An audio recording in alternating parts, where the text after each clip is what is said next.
get a doula. The same way that you would get an expert for any issue. You know, you go to a mechanic for your car. Yes. You go to a cardiologist for your heart. Yes. A doula is like an expert for birth. Not like they are experts around birth and reproductive issues. Yeah. Like, yes, gynecologist is also an expert, but gynecologists and obstetricians come from that medical lens, where doulas come from more that spiritual, emotional lens.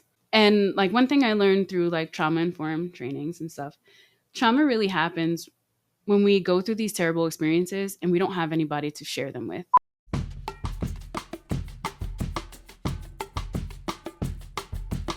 What's up, you guys? Welcome back to another episode of the Let's Just Be Real podcast. I'm your host, Marissa Tong. Thank you so much for tuning into another episode this week. I'm really excited because we have a special guest this week, Miss Aja. Welcome to the show. Thank you for having me. How you doing? Thank you. I'm doing well. Yeah. A little nervous, but I'm excited. Don't be nervous, girl. You're fine. We just had a really good conversation during setup, so it kind of broke the ice. Yeah. Not nervous to talk to you. Yeah. Nervous on the camera. Once the camera comes out, it's a whole different. Yes. Yeah. Definitely. Don't look at me. Right. Like she wants me to look. I'll look. Right. Okay. Out the eye. Mm-hmm. Right. You see it already. Yeah. Well, welcome. I'm really excited to have you here. I'm really excited to dive into a brand new topic that we haven't talked about on the show before. Okay. So Aja is a doula. I'm going to have you talk a little bit more about what you do, who you are, how you got into that. Okay. Yeah. Okay. So yes, my name is Aja. My LLC is Doula Aja Gotcha LLC. I'm a full spectrum doula, which means I cover birth, postpartum, and other things outside of that. So for me, it's miscarriages and abortions and just loss, dealing around loss and things. And how I got into it. So I was telling you the funny story. I didn't even know what a doula was when I had my daughters. I saw this name somewhere, this word, in a Facebook group. And I was just like, what is that? And so when a word or idea just sticks out, I'll hold on to it. And so I was looking into it and it was this makes sense for me, where I'm at in life and also the purpose that they serve. So doulas assist moms and families around birth and different birth outcomes and things. And so being a mom and caring about my health and stuff, it was a good fit in that way. Yeah.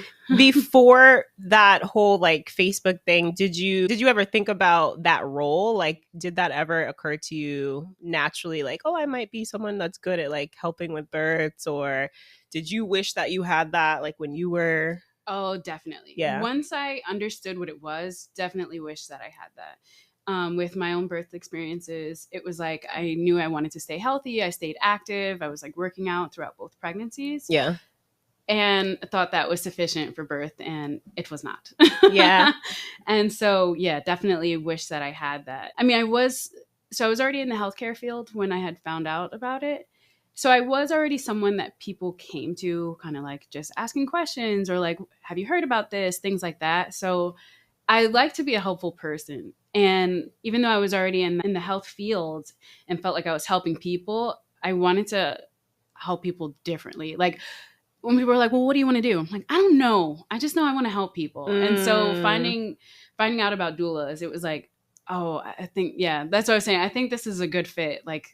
This will feel like a natural kind of thing for me. Mm-hmm. And it was actually. Yeah. Once I got past the imposter syndrome, it was I have done most of this before, you know? And so it wasn't really too surprising of a thing. Yeah. So when you were working in the medical field, what exactly were you doing? What type of patients were you working with, or? So I used to be an EMT. Okay. And at the time that I was doing that research, I was working in an ER. So my local hospital, or I think most hospitals really, it's easy to go from an EMT to an ER tech because you already know about vitals and stuff like that. And so that's where I was at. And I had done some additional training. So it was I felt good in it, but it wasn't giving. Working in a hospital was just not the place for me. And so I was okay, well, where do I go next? Because, there's you can rise within a hospital, but I Mhm. didn't really want to be in that system like that. Yeah. I was just talking to my nurse friend about that yesterday, and she was saying, she wants to get out the hospital because kind of the way it's set up is like it's a business, but it's a business that banks on like people getting sick and like keeping them there in a way, like Right. it's almost like, how do we keep people out the hospital? Like, Exactly. what's the preventative care? Right. And I have to say, like, our healthcare system is set up like that. It's emergent care or, managed symptoms. And so you find these patients who are kind of hanging out in the hospital because like they've just been managing instead of getting to the root thing of it. And that was very frustrating. One of the things that like was going on in the hospital I worked at, they started like counting everything. How do you count the number of Band-Aids and gauze that you put on someone, especially if they're coming in either with injury or having multiple blood works? It was just like petty things like this. But like you said, it's a business and they need to make money on everything. Right. So it was just, that doesn't feel good to me. Yeah. Just looking at people like a way of like, okay, well, what can we charge them more? What else can we do to like build up this how bill? Can we maximize the time their insurance is going to pay for them to stay here? Exactly. And all that. Exactly. It's crazy. And sometimes even the care that you're given is like kind of dictated according to how much the insurance will pay. So even if you needed further help, but your insurance wouldn't cover it, you're cut out. Or vice versa. Oh, the insurance will cover more. Okay, well, we'll put them on for a little bit more. That's wild. Yeah. That's wild. That's really messed up.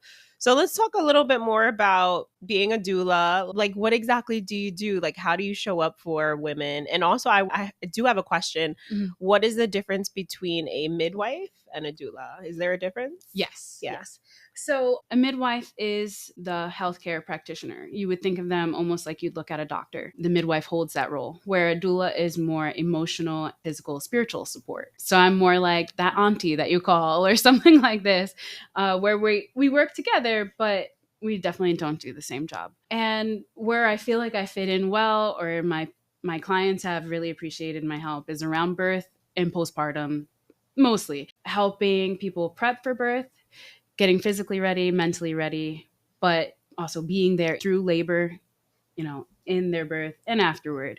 A lot of people, they think about just the birth and getting the baby here. And then once baby's here, it's kind of like, all right, you can go home. To have her, take care. And there really isn't too much prep for after you have a baby. And so like, that's where I come in, helping families with that transition and just setting themselves up with systems so that they can get into like a good routine and feel good about taking care of their baby, especially like first time families. It's like they've never done this before. Yeah. But even helping parents that have had previous children, you've never had this many kids before once you have that child, Right. And there's always just that time of transition, and moms need a lot of help. You're exhausted, you just birthed a whole human and you're exhausted, you're off of work, hubby or partner, whoever it is, trying to fill in as best they can, but probably wearing some hats they haven't had to wear before you having the baby. And so, it's nice to have some extra hands. So like, for sure. I can only imagine. I haven't gotten to the point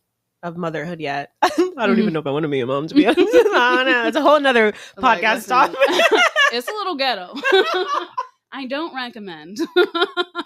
As much as I love my babies. They're like, what? I'm like, it's a sickness. I love you, but no. It's it's a lot. It's a lot. My dog is a lot. Like, yes. Yeah. Oh, so you're already getting the practice feels. For sure. Yeah. Like, oh, he's so precious. And then like they poop in the house. You're like, come on, so. Toddler. Yeah, like exactly. A toddler for life. Yes. Yeah. It's exactly like that. And then the messes just change, but it's toddler as you raise them. Right. No, moms need a lot of support. Agreed. And so what are some things that moms usually reach out to you for specifically? Like, is it sleeping, like getting back on a sleep schedule? Is it nursing? Yeah, that's a great question. So the birth prep is the big one. Nerves, crazy. But mostly feeding, whether feeding baby, like breastfeeding, nurse and bottle feeding, but also feeding the mom. we focus around, do we have the nipple creams and the pumps and the containers and all of this? But mom also needs to eat. Yeah. Baby's going to get the nutrition either way. Yeah. I always say it like, your baby's going to be good. Yes. Feed yourself. Take care of yourself. Hydrate yourself, and so reminding moms to do that, but also showing them how. Getting into meal prep, or making larger meals so you can save some. Not everybody's a fan of leftovers, but I like leftovers. Yeah. And things like that, and so that it sounds simple, but like, just as an example, having a diaper caddy in more than one spot, or having a nursing station in more than one spot, so that you have your water and creams or wipes ready, diapers, because usually they go hand in hand, right? All of that. Yeah. And just simple things like this can really make a difference in someone's day. Yeah, that makes so much sense. Yeah. I think about, so I'm a sister of, I'm the fourth sister in the family. I'm the youngest, and all my sisters have children. Okay. And my sister that's closest in age to me, like, she had twins. So there was a time period she needed a lot of help. Yeah. Like, twins are... I always say that's a blessing I would never want. Yeah. Yeah. Yeah. Well, you saw firsthand. Yeah. With my first daughter, my best friend had twins. And it was... You only have 2 arms, so then what can you do past holding these 2 babies, Girl. So yeah, all hands on deck after that. Yeah. Or, it's like you can like mentally prepare maybe for 1 kid. It's like, oh, okay, diapers, but what does that look like doubled? Yeah, and especially in newborn phase, I forget how many diapers they say, anywhere from like, I think it's like 6 to 10 in a day or something. Wow. So like you're going through like 12 to 20 diapers between 2 kids. And I can't even imagine with more than that. So, yeah. Have you ever been a doula to a twin mom? Not yet. Yeah. Not yet. I mean, helping out my friends, just in that way, but I wasn't officially wearing the doula hat just yet. I'm auntie. Yeah. But yeah, babysitting and things like that. And I was just like, oh no, I couldn't. I couldn't personally, but I hope to. I would love, especially a twin birth. Like, it's going on goals list, Yeah. That's something, not that I have like this mission for people to have unmedicalized birth. Natural birth. I lean towards natural birth, but I'm very big on, I support you in whatever you want to do. Not everybody wants a natural birth. But when I think of twin births, I feel like this one, I'm going to say across the board, people automatically say it's high risk. But I know it's possible for twins to be born vaginally, and it doesn't have to necessarily be a high risk thing. Yeah. So that's my dream. They do push them towards the C-section for sure. Yeah. Or they're just like, all right, well, you can give birth in the OR. They're ready for surgery either way. And it's like, okay, twins were born before surgical wards and stuff. So I just would like to witness that. What were people doing back in the day? Exactly. And so, this modern healthcare, it's like everything is in the hospital, and we used to do this at home, or something like a birthing center, or just a sacred space that was for birth. And we've gotten so far from that, or like that's not the norm anymore. And so it's like, I want to get back to that. Yeah.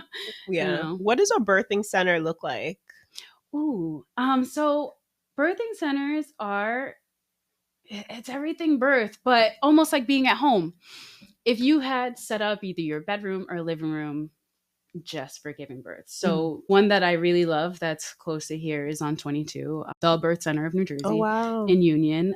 Black woman owned. Oh, wow. Actually, Black woman doctor owned. Okay. So there's not really too many doctor owned birth centers. Wow. But getting back to what's in the room, it's usually a bed, a tub, bathroom, and then like open space and a couch, so that you're able to walk around, move freely, because that's really the biggest thing is movement during birth. Having the space not only to like move your pelvis and things and limbs as you're giving birth, but to walk and sway and dance and all these things through the contractions, because otherwise you like kind of just tense up. So it gives you plenty space for that. And they have like an extra space so that you can bring in family, and you can really have, well, in their policy, you could have however many people you want to have around you. Yeah. But it's almost set up like a home. It's very just natural. Comfort. You feel like you're hanging out in someone's huge bedroom. Yeah. Are there, when I think of birthing center, I think of like pools. Like, do they encourage that to like give birth in water? Like, is that an option? All the birth rooms have a birthing tub. And so it kind of looks like a big jacuzzi tub. Yeah. It is mostly for one person. I have to say it's a little bit wider than just for one person in case, people have to reach around. But wide, has the jet streams, and it has like a little, what I've seen, it has like a little peekaboo window so that you can kind of like see in the water, like see what's going on, get those different angles and things. That's so cool. Yeah. There are birthing pools where it almost looks like a kiddie blow up pool, maybe like, 2-3 feet high. And but I like the tubs a little more. Let everything go down the drain. You don't have to worry about bucketing out the water or anything like that. Yeah, I'm sure that looks crazy after. Yes. Yeah. You see these videos on YouTube, and I have to say, like, before my first water birth, I was just like, oh, this looks so peaceful. I just noticed the peace and the family around, and it's beautiful. And it's kind of messy. It's kind of messy. I can imagine. Yeah. Nobody puts the water on YouTube, Yeah. Wow. So with the water birth, what are the benefits? Like, does the baby come out faster? Is it less pressure on the womb? Like, how does that work? So what I would say one of the biggest benefits is less tearing. Because you're sitting in the water, your skin is very supple. The heat of the water helps you relax the muscles. It's just a lot easier to relax there. So it's less tension for mom. It's a lot easier also to kind of like slow yourself down there. You could even actually like slow down labor. If, say, you were not in the tub and then got into it, you could start to slow down labor, like, because it could be that relaxing. And so, that's the really big one, less tearing. It was practice in hospitals and stuff to do episiotomies where they're like snipping around the vagina. I don't know if I can say that, or the vaginal opening. So they like typically would snip just a little bit to try and give the baby space. But it hasn't proven to stop tearing, but the water has proven that, making it very supple. And as long as the baby is birthed in the water, there's no real urgency to get the baby out of the water, because they're basically going from the environment that they were in into the same environment. Like, they were encased in water and they come right out into the water. So I've seen where sometimes babies don't even know they're born yet. Like, they don't have that first cry until they touch air. So sometimes they could hang out there, or it's very peaceful. Wow. It's so awesome. I wonder, can babies naturally swim? Like, I've always wondered that. Yes. So I don't know if it's still on Netflix, but there used to be this documentary on there called The First Year of Life. And the baby actually has a lot of reflexes that they're just born with. Like, technically, babies are born being able to crawl. They can take steps.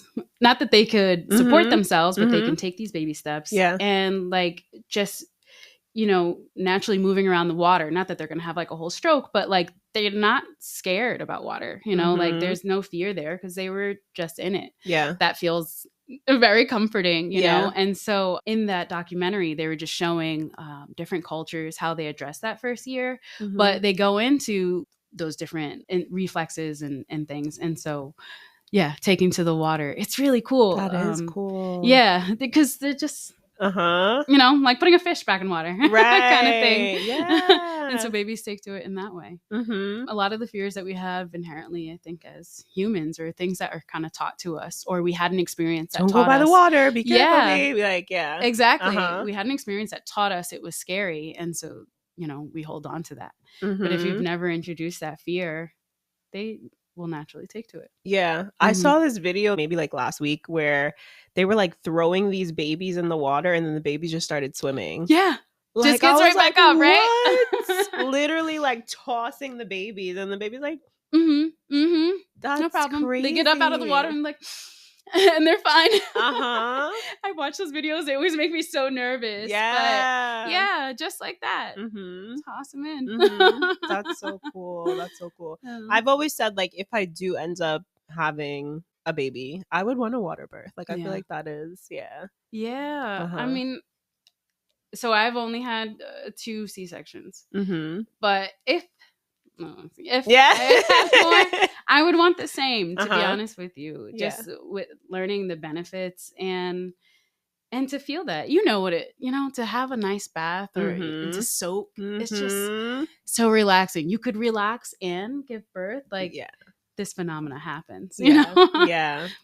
And there's more into the field that like I haven't even trained in yet, but like hypnobirthing is a thing, and it's like you get almost into a trance while giving birth. You could have an orgasm even while giving birth. Like there's like different studies and techniques is what I want to say around birth that can just help you relax. That's really the biggest thing. I might need that, girl.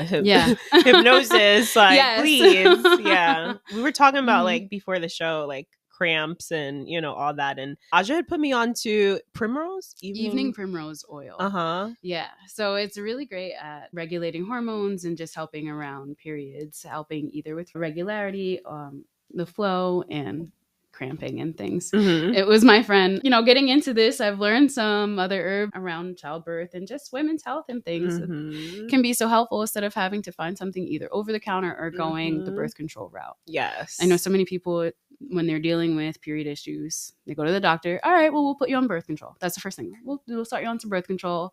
Let's see if that helps. And I'm just like, no.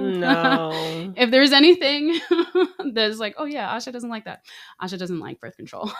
Girl, we're on the same page. Literally, like 2 episodes ago, I was talking about like how bad my period was a couple weeks ago. But I was talking about like how, because people always ask, oh, are you on birth control? Have you tried birth control? And I'm like, that's not the solution. Like, I was on birth control when I was like 18, 19. And I was depressed. Yeah. Like, it was horrible. Yeah. Bleeding for like 2 weeks straight when I started. And at first they're like, oh, it's like, you're gonna... Your body gets used to it. And that's not normal. Yeah, no. It was not normal. I was constantly crying. Like, I was like, this is not right. Something's not right. Immediately, like, take me off of this, please. Yeah. You know that birth control actually puts your body into menopause. I forget all the different ones sometimes, but progesterone is like a common one. People are like, oh, it's a low dose. Yeah, but your body produces more progesterone through menopause. You have like less estrogen, and that's what the birth control is doing, so that you're not ovulating, and it's just seizing everything. But your period is one of your vital signs. When you go to a healthcare professional, they always ask, when was your last one? What's that like?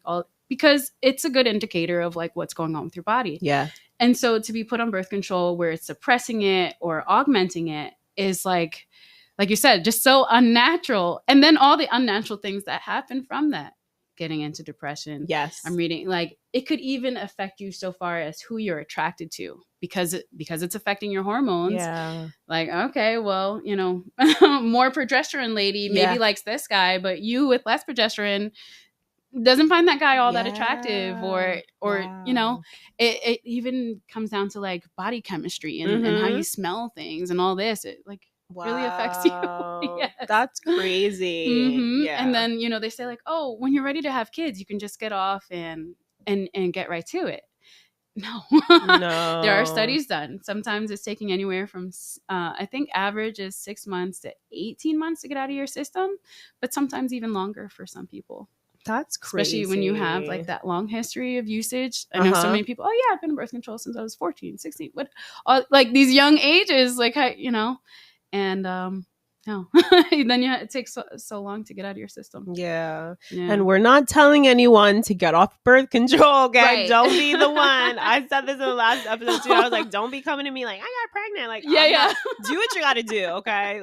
Go talk to your doctor. Like, very important disclaimer. I am not a medical professional, right? But do your research. It is proven. There are studies birth control does that to your body. Yeah. When I was working for a nutritionist, she would put these women on cleanses who wanted to get pregnant. Yeah. And she would put them on supplements to, you know, prepare their body. Yeah. And it's crazy. Like, why do you need to prepare your body when, like, we are born to do these things, you know? And it's like, now you have to kind of reset your body to do what's natural. Right. And that's it. Yeah. To get that reset, I feel like we do so much, whether we're intentionally or unintentionally doing it. Environmental things are going on. You know?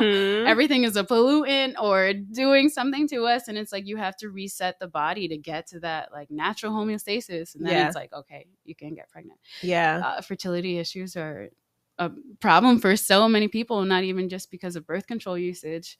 Like I'm saying, these additional factors or genetics, nutrition, things like stress. this. Yeah. And until you talk to someone to figure out, like, am I anywhere near where my baseline should be? You know, or like, what's a healthy state? Like, and you're doing these resets and things. So crazy. Yeah. I encourage everyone, whether it's your first kid, second, third, get a doula. The same way that you would get an expert for any issue. You know, you go to a mechanic for your car. Yes. You go to a cardiologist for your heart. Yes. A doula is like an expert for birth. Not like they are experts around birth and reproductive issues. Yeah. Like, yes, gynecologist is also an expert, but gynecologists and obstetricians come from that medical lens, where doulas come from more of that spiritual, emotional lens. And like one thing I learned through like trauma-informed trainings and stuff, trauma really happens when we go through these terrible experiences and we don't have anybody to share them with. You know, when you're feeling so isolated in an experience, it's like that really leaves an impacting wound. But if you have someone to share that experience with, someone you can reflect with, or someone that can help either buffer or soften the blow of that experience, that's when you're getting away from these traumatizing, like for it to leave lasting trauma. And so get an expert. Even if you've gone through birth and things, you haven't seen all birth outcomes yourself. And not saying that all doulas know everything and all of this, but they have trained in it. They have experience in these things. And it's like, let them be there. Even if they're only serving as a reminder, like, hey, you know, we did these breaths, slow down your breathing, or, you know, why don't we try moving around?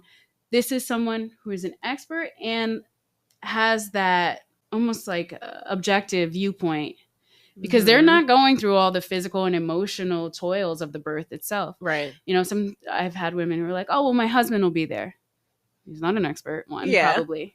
I mean, there are dad doulas out there, but he's probably not an expert. But also, like, you know, he's seeing his partner going through this pain, and like his baby is about to be born, you know, and it's like you can get all caught up in that. And you've probably gone to childbirth classes, or if you haven't, I encourage that, you know.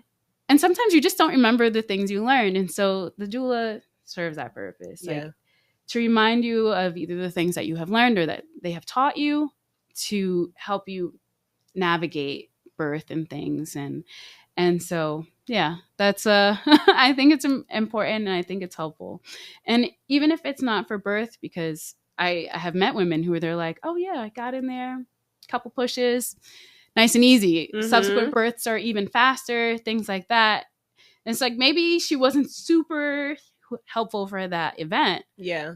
But we serve other purposes. You know, we can go into postpartum support, sibling care. Like as I was speaking before, it's not just the transition of the person who's giving birth. It's the whole family, you know, and that can be a ride. You know, I think of my own experience when I was having my second daughter. That was the first time I really had to leave my first daughter for an extended period of time in someone else's hands. A doula can fill in that. Wow, yeah. You know, it doesn't have to be just family members and things. I'm not saying, you know, she'll be there the however many days or and things, but it's an avenue. And especially for people who maybe don't have that extended support, doulas are like super helpful in filling in like that. That's a good portion of my clients as well. People who don't have family around, or they don't have a lot of friends, or you know, everybody's working. It's just not always convenient to take time off to support someone around this time. Right. Doulas are dedicated to that time. Get the expert, get that person. So I love that. And Yeah. I love what you do. I think that you are for sure like serving the community in a way that we don't see a lot, right? That's not really Yeah. like doulas are kind of like this, not a hidden thing, right? But it's not really spoken about. Right. It is. I'm still meeting people on a regular basis that are like, what's a doula? Mm-hmm. And sometimes even people who are parents, Mm-hmm. you know, like sometimes I'm trying to like, oh, you know about doulas, right? And they're like, huh? Maybe doulas weren't always called doulas. Yeah. But this role that we fill Mm-hmm. has always been. Mm-hmm. Like I was saying, like maybe you would have called your auntie or that person in the community to help you around birth. Mm-hmm. But doulas have always been. Yes. And so I think they serve an even more important purpose nowadays just because people don't know about that. They don't know the support that could be available to them. And there is so many things that sometimes you just don't know what you don't know, Right. you know? And so yeah, that's true. that was definitely me coming upon finding out what a doula was. Like I had a support person for my birth. Yeah. That was my mom, but she wasn't an expert in birth. Right. You know, she was an expert in me though. Yeah, but it's like get the doula. Uh-huh. And when we think about too, like when we think about like tribes and we think about like princesses or queens, like they've always had that support from someone, you know, like they're not doing that by themselves. Like it's a group, it's a tribe. They have like that set person that's helping them. Yeah. We need that. Yeah. And I feel like sometimes I am fitting that piece into people's lives. Like I really do become some of these kids' aunties. Yeah. Or I'm like, well, you're not getting rid of me. You know, we go together real bad now. Yeah. You know, we need that community. And sometimes community, not sometimes, a lot of times community isn't just the people you're related to. It's just people who you call in. Absolutely. And so I feel very blessed and I'm grateful for the people who feel called to like who I am and the kind of work that I'm doing and that I can then become their community. Yeah, absolutely. You know? And that's the other thing I want to add. Doulas also add that. We have the referrals, you know? Yes. In becoming a doula, I never knew anything about a pelvic floor therapist. There's still so many women who don't know about pelvic floor therapists or that you can go to a chiropractor or get massage or, you know, other specialists. And so it's like, not just the birth stuff, it's the additional things that happen. All the holistic care. Yeah. To get references and things like that is like important. Because I'm going to say a good, I don't know, 80-90% of us probably have pelvic floor issues, whether you've had a child or not. And so I'll be trying to hold my feeling. Yes. Yeah. And before having kids, even I'm the same way. Like, ooh.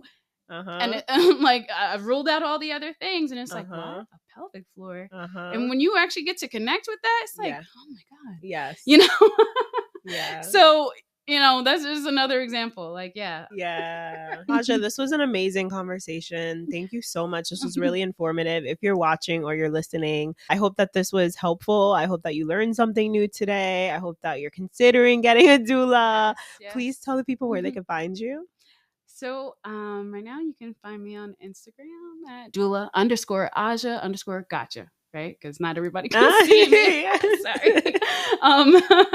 But yeah, that's the main place to get me now. I work on my website and I'm out and about in the community. If you're, you know, local to North Jersey, you might catch me at a yoga event or someplace. Yes.